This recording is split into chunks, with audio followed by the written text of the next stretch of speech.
What's up everybody, it's Sean here and I'm here today to give you guys a review of the Nike Dunk Low Premium Year of the Rabbit in this white and crimson colorway. Today's video is sponsored by Heffelux. When it comes to sneakers, comfort is king. So when you buy a pair of shoes and find out they're uncomfortable, one of the easiest fixes is to swap out the insoles. So that's where Heffelux comes into play. If you check out their website, which I've linked down below in the description box, you'll see they sell a variety of eTPU insoles, which really is the same material you'll find inside Adidas Boost. So if you guys want to check them out and try a pair for yourself, be sure to use the code SEANGO at checkout and get 15% off your entire purchase, and be sure to tell them I sent you. So this right here is part of Nike's Lunar New Year pack, which celebrates the Year of the Rabbit.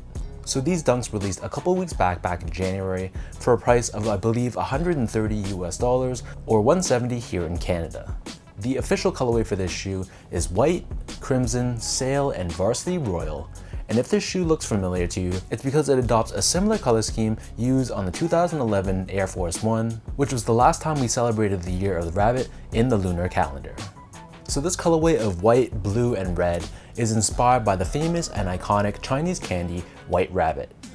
So this is a candy that I've had throughout my childhood as well, and I think it was adopted so well on the Air Force 1, and I think they translated that colorway of the Air Force 1 perfectly on these dunks. So first things first, here's a quick look at the box. So this comes in a custom box which has an outer sleeve to it, and on the top of this translucent sleeve, we have a graphic of a rabbit. And then on this side of the box, we have the years 2011 and 2023, which marks the last two times that it's been the Year of the Rabbit. And then on the other side, we have the Chinese character for the word rabbit. And then as far as the actual box goes, so this comes in a cardboard box, which has this rabbit fur pattern to it printed all over on all sides of the box. So diving into the details of the shoe itself, so jumping straight into the toe box, this here is covered in a sail colored suede. Just like any other dunk, we have this perforated toe box, and then surrounding the front toe cap, we have this smooth white colored leather. This same white leather covers the eye stays of the shoe, and then beneath this on the quarter panel, we have more of that sail colored suede.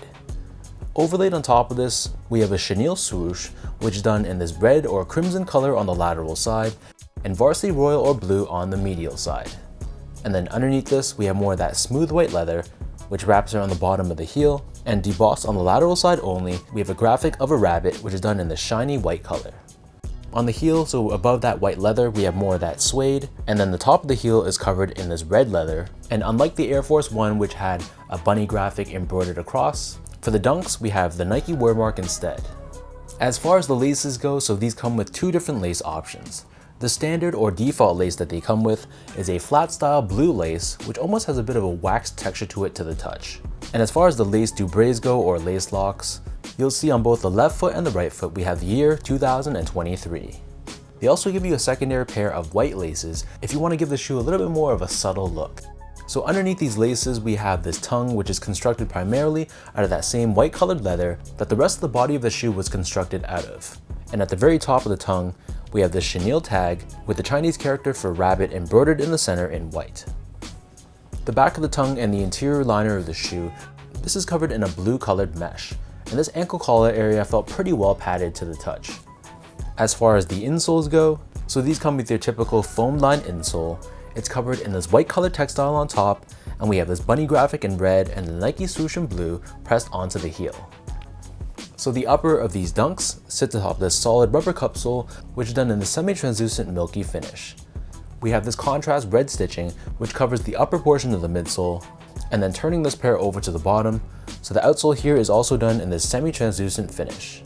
We still have that same circular pivot point on the forefoot and Nike branding in the middle, and then underneath the rubber, we have the years 2011 on the left foot and 2023 underneath the right foot.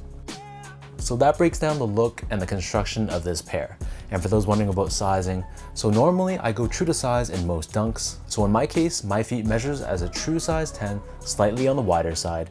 I picked these up in a size 10, and I have to say they actually run a little bit more on the short side. So normally for dunks, I don't have an issue with the length of the shoe. If anything, it's more of the width. But for some reason for this pair, I felt like the width of the shoe was fine, but they ran a little bit short, and I can feel my big toe hitting the top of the shoe in certain angles. So there's just under a finger's width space between the top of the shoe and the edge of my foot, which is fine if I lace up the shoe tightly, but if I leave the laces a little bit looser, which allows my foot to shift in and out, that's really when I feel the discomfort of my toe banging against the edge of the shoe. So I feel like if you're someone that's in between sizes, I would definitely recommend going up to the bigger size. So if you're a true 10.75, for example, then I would recommend going with a size 11. But if you're someone that really likes that snug one-to-one fit, then you could go true to size. Just be warned that this shoe feels a little bit more on the shorter side. Moving on to the comfort, so these feel like any other Dunk. So assuming you can get the sizing of the shoe correct, it still has that same semi-stiff feeling underfoot. It's not going to be that plush and that soft underfoot. There is still a ton of stability with this shoe, just like any other Dunk. And I mean, for an everyday casual use shoe, they're going to be perfectly fine. Just don't expect this shoe to have super modern tech. It's a retro shoe from the 80s with very minimalistic technology. So love it or hate it, that's what you're going to get. Finally, in terms of the overall quality and the craftsmanship, so first off, material quality was a little bit disappointing. Firstly, the suede that they used on this shoe, it felt a little bit rough to the touch. It definitely didn't have a soft, buttery feel to it. So I'd say that from a quality perspective, it's pretty much an average quality suede that you'd see on any general release Nike shoe. And in terms of the leather used, both the white and the red leather, this was a little bit disappointing. So it definitely had this very strong coating on the outer layer, which gives it a bit of a stiff and synthetic feel to the touch. When you look at the cross section, you could see some of those leather grains, but unfortunately it's covered in a synthetic layer on top, which means it probably won't look that good once you break them in and rock them. So while the quality wasn't great from a build and craftsmanship standpoint, I thought it was decent. It wasn't perfect by any means. My shoe came pre-creased on one foot, but the stitch job was solid. The panels were cut consistently as well. So while it wasn't the absolute best, it still wasn't that bad either.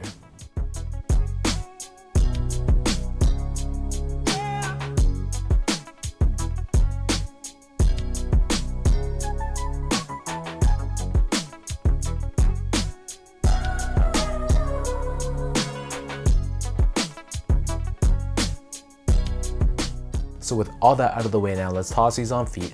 I'll lace them up and I'll show you guys how these look.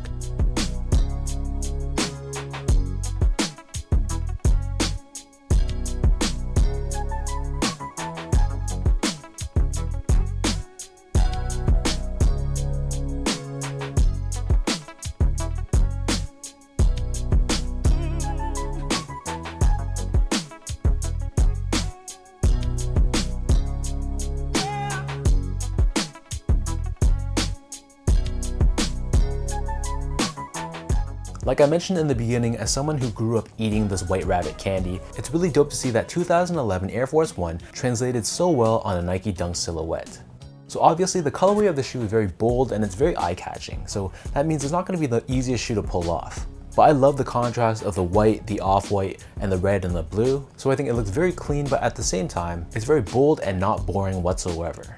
So is this a shoe I would rock that often? Probably not. It's obviously much more of a statement piece, but I think this is a pretty solid addition to anyone's collection, especially if you are a Dunk fan.